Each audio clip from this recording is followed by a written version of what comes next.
چونکہ آپ اسلام آباد میں موجود ہیں، اسلام آباد میں بڑی گہما گہمی بھی ہو رہی ہے. پہلے تو فاروق نے سردار صاحب سے سوال کیا تھا کہ امپورٹنس کے اوپر، میں بھی آپ سے یہ سوال کرنا چاہتی ہوں کہ یہ کتنا امپورٹنٹ ہے جو اس وقت اسلام آباد میں ہو رہا ہے. بہت شکریہ فروا ٹرانسمیشن میں لینے کے لیے. دیکھیے میرا خیال ہے کہ صرف اس کو امپورٹنٹ قرار نہیں دینا چاہیے. میرا خیال ہے یہ ایک ہسٹورک ایونٹ ہے. لوگ اس کو ماضی کے ادوار سے کمپیئر کر رہے تھے کہ پاکستان میں کتنی مرتبہ ایسا ہوا ہے کہ امریکہ کی طرف سے اتنے ہائر رینک کے آفیشلز پاکستان آئے. تو یہ بڑی لیمیٹڈ مرتبہ پاکستان کی تاریخ میں ہوا ہے، اور اس مرتبہ کا جو یہ ایونٹ ہے یہ ماضی کے ان تمام ایونٹ سے جب امریکہ کی طرف سے اعلیٰ سطح کے وفد یا شخصیات پاکستان آئی ہیں اس سے قطعی مختلف ہے. ایک تو یہاں پر ڈیموکریسی ہے، پولیٹیکل لیڈرشپ کی حکومت ہے. پھر یہاں پر جو ایک انڈرسٹینڈنگ موجود ہے ہماری گورنمنٹ اور اسٹیبلشمنٹ کے درمیان، ہماری افواج کے درمیان، اس کا یہ نتیجہ ہے کہ آج ہم امن کی مذاکرات کی جو میز سجا کر بیٹھے ہیں اس میں ایک طرف جتنا کردار پرائم منسٹر شہباز شریف صاحب نے ادا کیا ہے اتنا ہی برابر کا کردار فیلڈ مارشل عاصم منیر صاحب نے ادا کیا. پھر لوگ اس بات کو بھی بہت زیادہ ڈسکس کر رہے ہیں کہ جی ابھی تو مذاکرات کامیاب نہیں ہوئے ہیں، ہو سکتا ہے ایران مذاکرات پہ نہ مانے، ہو سکتا ہے امریکہ مذاکرات پہ نہ مانے. میرا اپنا خیال اور ادنا رائے یہ ہے، اور کچھ جو سینئر ماہرین ہیں ان کی بھی رائے یہ ہے کہ پاکستان کی اب تک کی سب سے بڑی کامیابی یہ ہے کہ وہ ان دو فریقوں کو جو کہ ایک دوسرے سے بات چیت کرنا نہیں چاہتے تھے، جو کہ تھرو فیسیلیٹیٹرز بات چیت کر رہے تھے، انڈائریکٹلی بات چیت کر رہے تھے، ان کو مذاکرات کی میز پر لے آنا بھی پاکستان کی بہت بڑی سفارتی کامیابی ہے.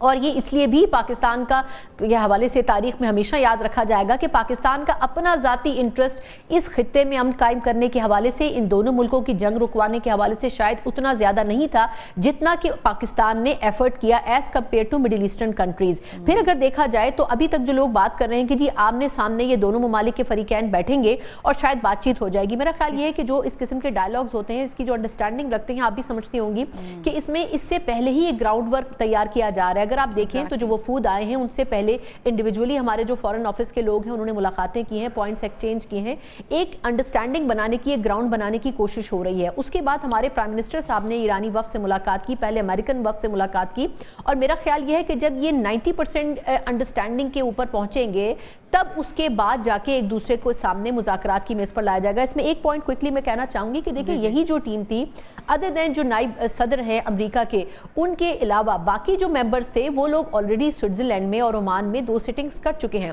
لیکن ان ڈائلاگز کا کوئی نتیجہ نہیں نکلا.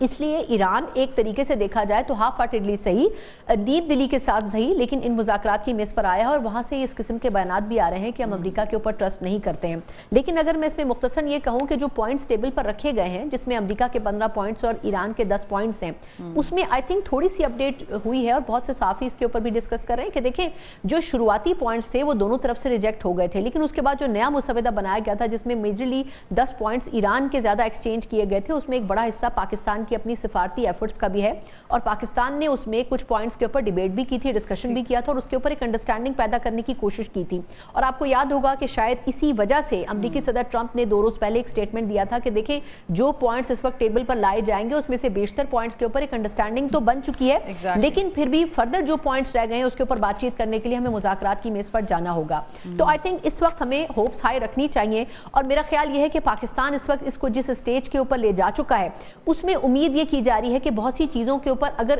ابھی 100% نہیں تو مرحلہ وار جو ہے وہ تبدیلی ہوتی ہوئی نظر آئے گی. اس میں سے 2 کوئکلی پوائنٹس میں کہنا چاہوں گی کہ آپ نئے حماس کے حوالے سے بڑی ریزرویشن ہے،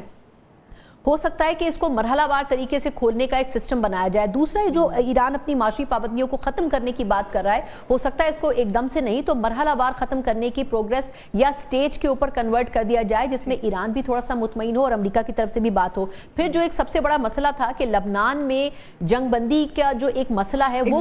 ٹرمپ نے نیتن کو باقاعدہ لیبنان کے اوپر جو ہے وہ نہ صرف بات کی، ٹیلی فونک گفتگو ہوئی ہے، بلکہ یہ کہا بھی ہے کہ اس پہ ہمیں کچھ سٹانس لینا پڑے گا. پوائنٹس کی ڈسکشن کی ہے،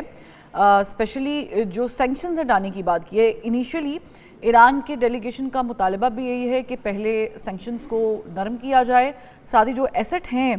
ایران کے ان کو بھی ریلیز کیا جائے، تو پھر ہم آمنے سامنے بیٹھ کر بات کریں گے. موسٹ پروبیبلی رپورٹس کچھ اچھی آ رہی ہیں کہ کسی ایک آدھے پوائنٹ پر امریکہ مان بھی جائے گا، لیکن ابھی تک غیر منجمد کرنے کے اوپر پروبیبلی کوئی بڑا سٹانس نہیں آیا.